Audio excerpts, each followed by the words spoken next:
જાપાનની ડેન્ગ્યુની વેક્સિન ક્યુડેંગા એટલે કે ટેક 003ને ભારતમાં ડ્રગ કંટ્રોલર જનરલ ઓફ ઇન્ડિયાએ મંજૂરી આપી છે.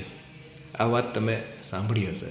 ચલો આજે આપણે આ વેક્સિન શું છે અને ભારતમાં ક્યારે ઉપલબ્ધ થશે, કોને લેવી જોઈએ, કેવી રીતના એના ડોસેજ હશે, એના વિશે વાત કરીએ.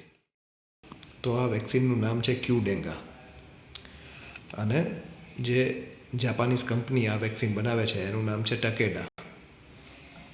અને ભારતમાં કોણે મંજૂરી આપી? તો ડ્રગ કંટ્રોલર જનરલ ઓફ ઇન્ડિયાએ આ વેક્સિનને ભારતમાં મંજૂરી આપી છે. જુલાઈ 2026માં આ વેક્સિનને ભારતમાં વેચાણ માટેની મંજૂરી મળી છે. લગભગ ટકેડાના જણાવ્યા પ્રમાણે આ વેક્સિન ફર્સ્ટ ક્વાર્ટર ઓફ 2027 એટલે આવતા વર્ષે પહેલાં 3 થી 6 મહિનામાં આ વેક્સિન ભારતમાં કમર્શિયલી અવેલેબલ થશે અને મોટે ભાગે પ્રાઇવેટ હેલ્થ કેર સેક્ટર છે એમાં એ લોકો પહેલાં આ વેક્સિન ઇન્ટ્રોડ્યુસ કરવાના છે. અને આ વેક્સિન 4 વર્ષથી લઈ અને 60 વર્ષ સુધીના વયના વ્યક્તિઓમાં આ વેક્સિનનો યુઝ થઈ શકે છે એવું ક્લિનિકલ ટ્રાયલ્સથી ટકેડાએ એસ્ટાબ્લિશ કરેલું છે. ક્યુડેંગા ટેક 003 જે વેક્સિન છે એ લાઈવ એટેન્યુએટેડ વેક્સિન છે. ડેન્ગુ વાયરસના કુલ 4 સિરોટાઈપ જે છે એ 4 સિરોટાઈપની અગેન્સ્ટમાં એ પ્રોટેક્ટિવ ઇમ્યુનિટી આપે છે, એટલે કે રોગ પ્રતિકારકતા ડેવલપ થાય છે આ વેક્સિનથી ડેન્ગુના 4 પ્રકારના સિરોટાઈપની સામે. અને આ વેક્સિન લેવા માટે પહેલાં ડેન્ગુ થયો હોય કે પહેલાં ક્યારેય ડેન્ગુ ના થયો હોય એવું કોઈ ક્રાઇટેરિયા નથી. ગમે તે વ્યક્તિ આ વેક્સિન લઈ શકે છે. અને એની જે સેફટી છે અને એફિકસી છે કે વેક્સિનના કેસમાં કહીએ તો પોટેન્સી છે એ ક્લિનિકલ ટ્રાયલ્સથી જાપાનની જે આ કંપની છે એમણે એસ્ટાબ્લિશ કરેલી છે. કંપનીના એટલે કે મેન્યુફેક્ચરરના ક્લિનિકલ ટ્રાયલ્સના ડેટા પ્રમાણે આ વેક્સિનની અસરકારકતા વિશે વાત કરીએ તો વેક્સિન ખૂબ જ સરસ છે અને લગભગ ડેન્ગ્યુના ઇન્ફેક્શન સામે 80.2% જેટલું પ્રોટેક્શન આપે છે.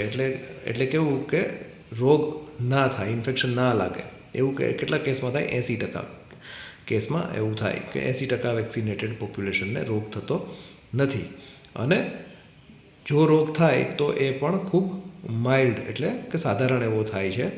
અને એને આ વેક્સિનના લીધે લગભગ 90.4% જેટલું આપણે વેક્સિન લીધું હોય તો 90.4 વ્યક્તિઓનું હોસ્પિટલાઇઝેશન ટળી જાય છે. એટલે એવો ગંભીર ડેન્ગુ થતો નથી. ડેન્ગુ વિશે આપણે સૌ જાણીએ છીએ કે જો કન્ડિશન ખરાબ થાય તો મલ્ટિપલ ઓર્ગન ફેલ્યોર અને લાંબા હોસ્પિટલાઇઝેશન પછી પણ આપણને ધાર્યું રિઝલ્ટ મળતું નથી. તો આવું જે ગંભીર રોગ છે એ ના થાય એવા ચાન્સીસ 90.4%. એટલે જો આપણે ઇમ્યુનોલોજી અને વેક્સિન સાયન્સ વિશે વાત કરીએ તો એ ખૂબ સારા ગણી શકાય. બૂસ્ટર સાથે આ વેક્સિનના 2 ડોઝ લેવાના થાય છે. પહેલો ડોઝ અને બીજા ડોઝની વચ્ચે 3 મહિનાનું અંતર રાખવાનું હોય છે. અને આ જે વેક્સિનના ડોઝ છે એ ઇન્જેક્શન દ્વારા ચામડી નીચે એટલે કે સબક્યુટેનિયસ ઇન્જેક્શન તરીકે આ ડોઝ આપવાના થાય છે. તો ઓવરઓલ વાત કરીએ, આપણે સમઅપ કરીએ તો આ વેક્સિન છે ડેન્ગ્યુના 4 સિરોટાઈપ ઉપર અસરકારક છે, એટલે કે સારી વેક્સિન છે.